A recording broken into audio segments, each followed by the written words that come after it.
Halo teman-teman, jumpa lagi di channel saya. Ini adalah video kelima dari seri pembelajaran PHP OOP dengan konsep MVC. Pada video sebelumnya, kita telah berhasil membuat model yang bisa diakses melalui controller dan memanggil semua data-data yang ada di dalam database. Di video ini, kita akan melanjutkan dengan menambahkan model yang telah dibuat tadi agar bisa dipakai untuk operasi CRUD. Sebelumnya saya telah membuat beberapa template yang bisa kalian lihat di sini. Saya menggunakan Bootstrap versi 5. Ada footer, ada header, kemudian semuanya diincludekan ke dalam layout master ini, app.php ini. Kemudian di halaman home, index.php ini ya, mengarah ke halaman home, itu akan menampilkan tabel yang akan menampilkan data. Kemudian ada halaman add, yaitu form untuk menambahkan data. Kemudian halaman edit, mirip dengan form add tadi, namun ini nanti digunakan untuk edit data. Kurang lebih kalau dilihat di dalam website jadinya kayak gini. Nah, ini halaman home-nya, kemudian ini belum dilinkkan ya, kemudian ini halaman add, nah kemudian halaman edit. Oke, langkah pertama kita akan menampilkan datanya terlebih dahulu.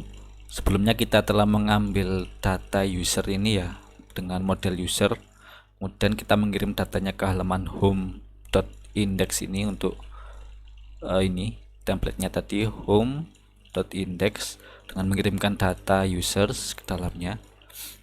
Kita bisa langsung melakukan for each di sini. For each, nah, langsung dihapus gini aja.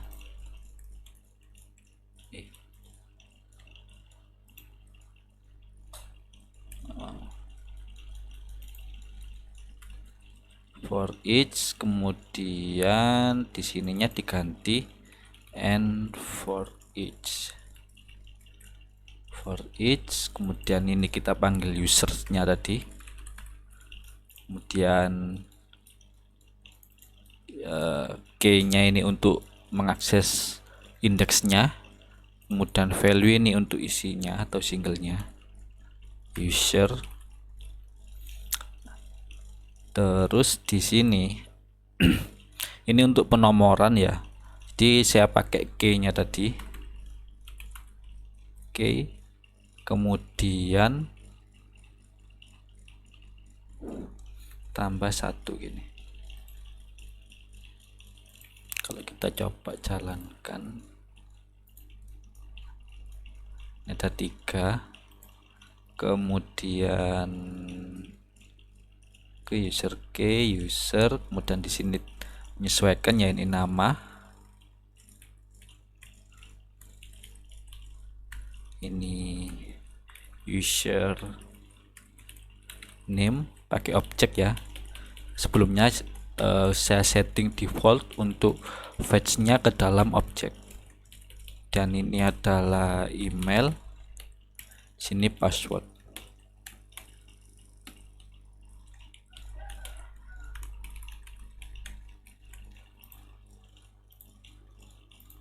Nah, data sudah berhasil tampil sesuai dengan apa yang ada di dalam database. Kemudian kita coba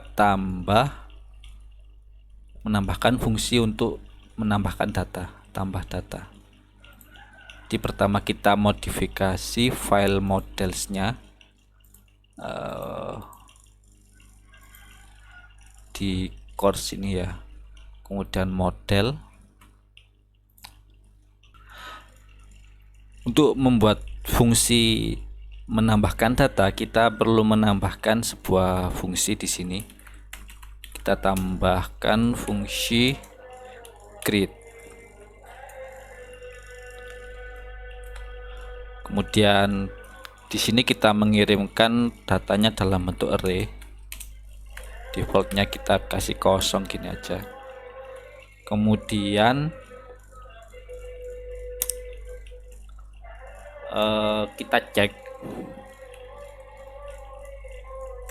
ini atributnya enggak perlu dikasih di properti ya, karena nanti masing-masing aja di lokal perfungsinya aja. Jadi yang perlu dipakai cuma available. Jadi kita perlu ngecek dulu pertama for each apakah kolom yang akan dikirim ini itu termasuk ke dalam available atau tidak. Kalau tidak, dia tidak akan ditambahkan. Kita buat sebuah variabel di sini dulu. Atribut tadi dia adalah array attributes. Kemudian di sini kita cek if in array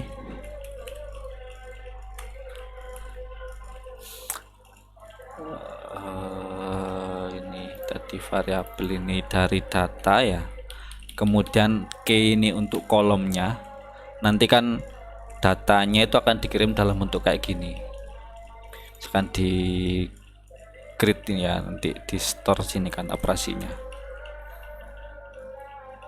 Ya, sebelumnya rootnya saya setting kayak gini ya. Jadi ini untuk halaman home tadi, kemudian ini untuk get halaman add, kemudian ini untuk post formnya, kemudian ini get untuk edit halaman edit, kemudian ini post formnya untuk halaman edit, kemudian ini untuk root untuk delete, dia bertipe post juga. Nah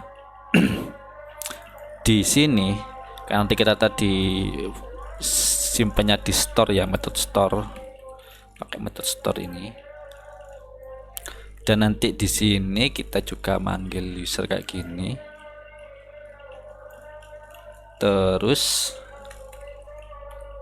kita buat fungsi create kayak tadi, pakai fungsi create yang udah dibuat tadi. Kurang lebih kita ngirim datanya kayak gini. Nanti ini nama kolom, misalkan kita tadi itu nama ini, misalkan nanti di sini name, kemudian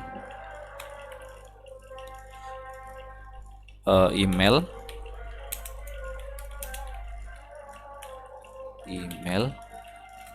kemudian password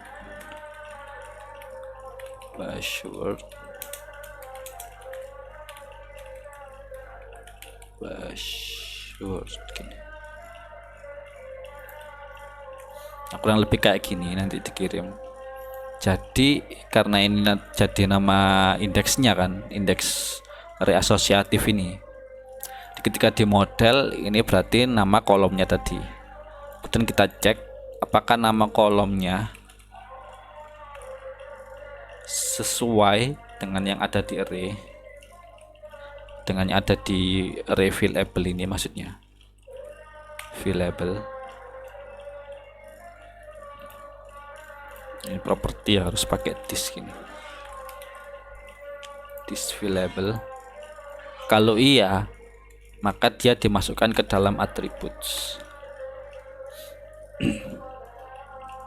Attributes dengan nama indeks K, kemudian namanya isinya adalah value. Nah, kayak gini cukup. Ini untuk ngefilter kolom-kolom hanya yang available saja yang bisa diisi nanti. Kemudian dari data ini kita panggil nama kolom, kita pisahkan dulu nama kolomnya kemudian dengan isinya, kita pisahkan kolom dengan isinya.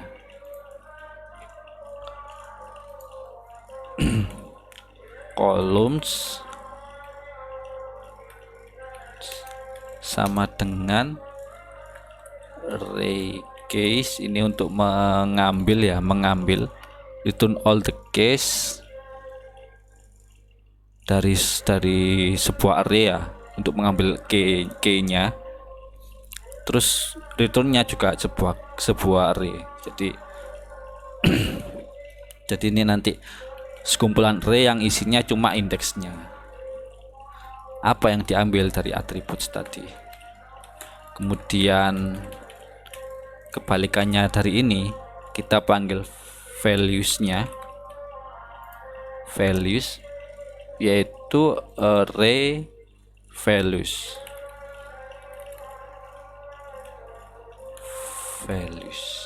Sama fungsinya kayak yang atas tadi, tapi ini untuk mengambil semua value dan kemudian memasukkannya ke dalam array secara berurutan. Nah, setelah kita pisahkan antara kolom dan isinya, values-nya ini tadi, kita masukkan ini. Pertama kita buat placeholder dulu karena ini nanti pakai itu ya apa? Prepare statement untuk query-nya. Jadi kita perlu buat placeholder-nya dulu sebanyak jumlah kolomnya. Ini placeholder sama dengan placeholder-nya itu sebenarnya cuma cukup kayak tanda tanya gini nanti di dalam query.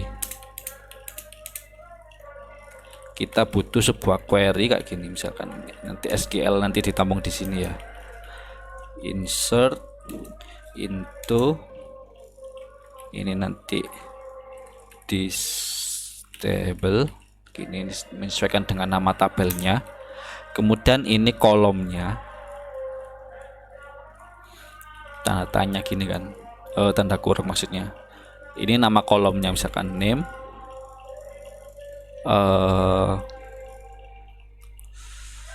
name, email, kemudian password gini. Kemudian values-nya kita bisa kasih placeholder kayak gini.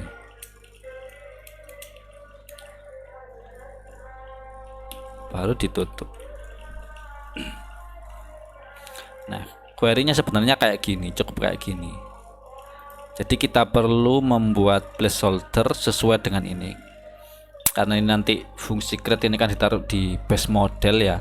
Jadi fungsi create ini bisa dipakai di semua tabel. Jadi ini nggak bisa kita pakai fix kayak gini. Jadi harus bisa dinamis. Nanti pakai tabel-tabel lain yang bisa banyak sekali kolomnya. Ini pakai refill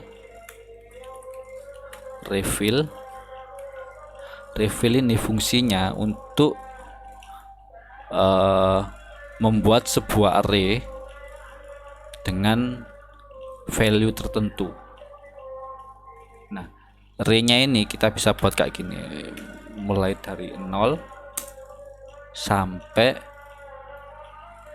sampainya ini ke berapa. Jadi sampainya ini sesuai dengan jumlah array kolomnya ini, sesuai dengan jumlah data yang ada di kolom 0 sampai berapa gitu.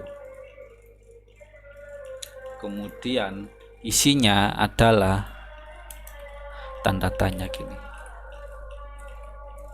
Jadi ini nanti outputnya kurang lebih kayak gini, tanda tanya, kemudian tanda tanya, dan tanda tanya lagi gini, sebanyak jumlah kolomnya ini menyesuaikan.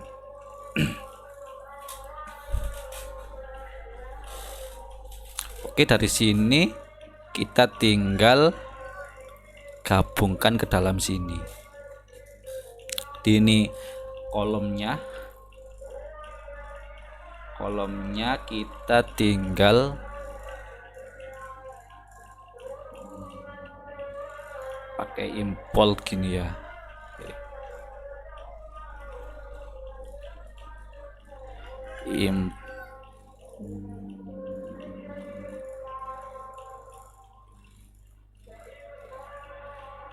Implode gak bisa ya, berarti harus dipecah. Oke, gini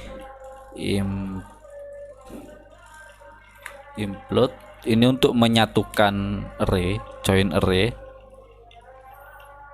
dengan menyisipkan di masing-masing antara value-nya ini nanti sebuah pemisah khusus. Ini kita join dengan pemisahnya itu tanda koma, spasi, kemudian data yang di join adalah columns. Kemudian ini juga berlaku dengan values-nya, tapi yang di join adalah placeholder-nya. Jadi nanti di sini outputnya kurang lebih kayak yang kita inginkan tadi, yaitu cuma isi tanda tanya gini dipisahkan dengan koma, menyesuaikan dengan kolomnya. Oke, sampai sini udah ya harusnya.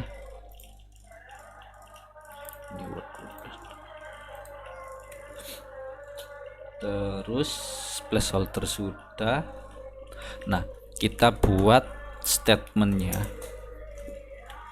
Statement ini kita ambil koneksinya pakai disconnect ini sebelumnya kan, disconnect, kemudian prepare, kita masukkan SQL, kemudian saat execute kita langsung return segini aja bisa, stmd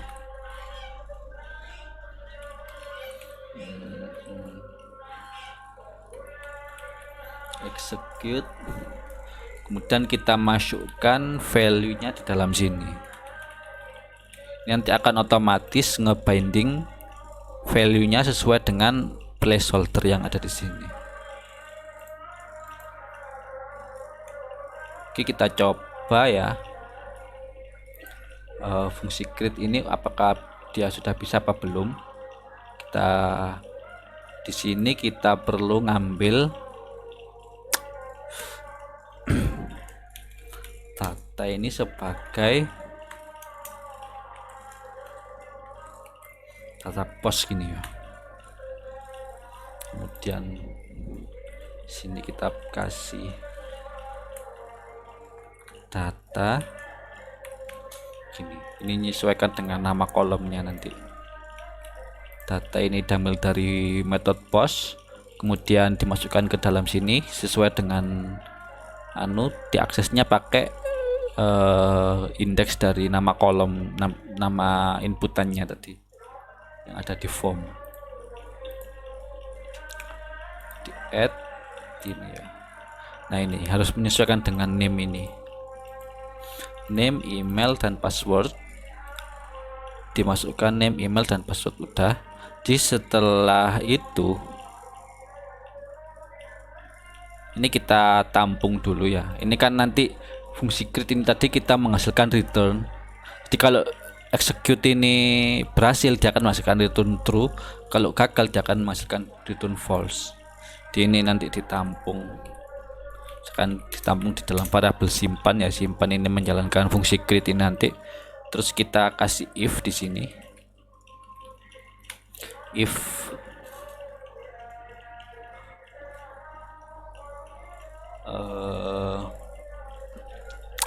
simpan ini mungkin ya, simpan,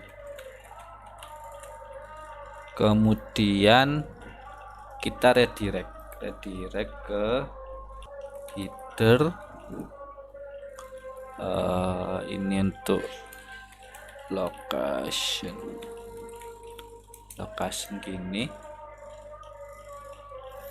kembali ke back gini, ke slash lah, ke depan. Jadi balik lagi ke halaman depan, kemudian exit.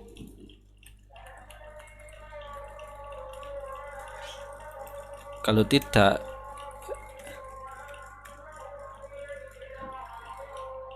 echo atau ya echo gini aja wis lah. Gagal disimpan.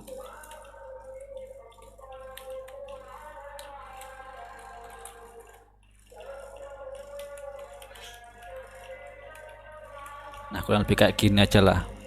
Jadi Kalau simpan di berhasil, dia akan menjalankan ini. Kalau gagal, jalankan ini. Kemudian kita coba. Oh ya, ini belum ditambahkan ya. Di indeks tombol ini kita ganti ke A gini aja. Kemudian ini ganti ahref.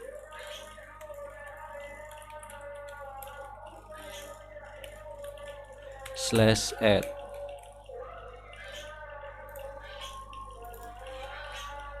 Nah, dan kita tambahkan susi @gmail.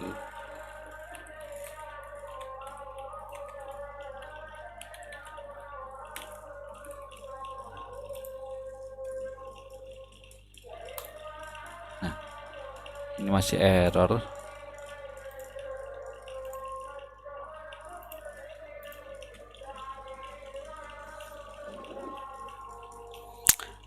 Online 31 array ini kayak S kurang S nya ini. Nah,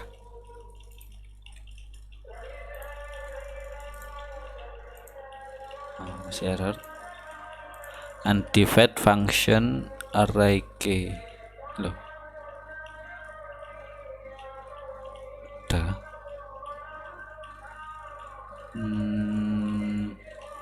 Field name doesn't have default value. Field name.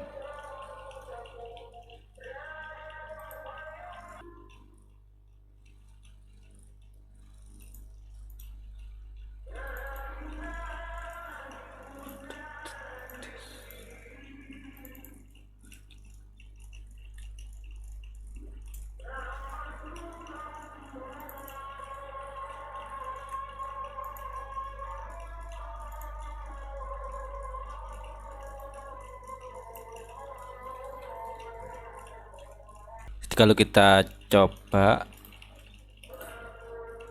gagal disimpan. Oh ya, ini tadi belum disimbaliknya.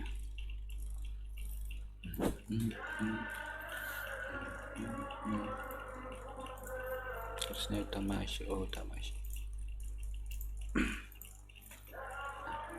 Kalau kita tambahkan data di sini, lula@gmail.com, kemudian password. Nah, kok tidak mau? Oh, ini kurang. Nah, gini. Di location .2/ gini harusnya. Apakah datanya sudah masuk? Oh, datanya sudah masuk. Berarti koneksi ke MySQL nya sudah bisa, tapi itu tadi karena error jadi kecegat di sini fungsinya.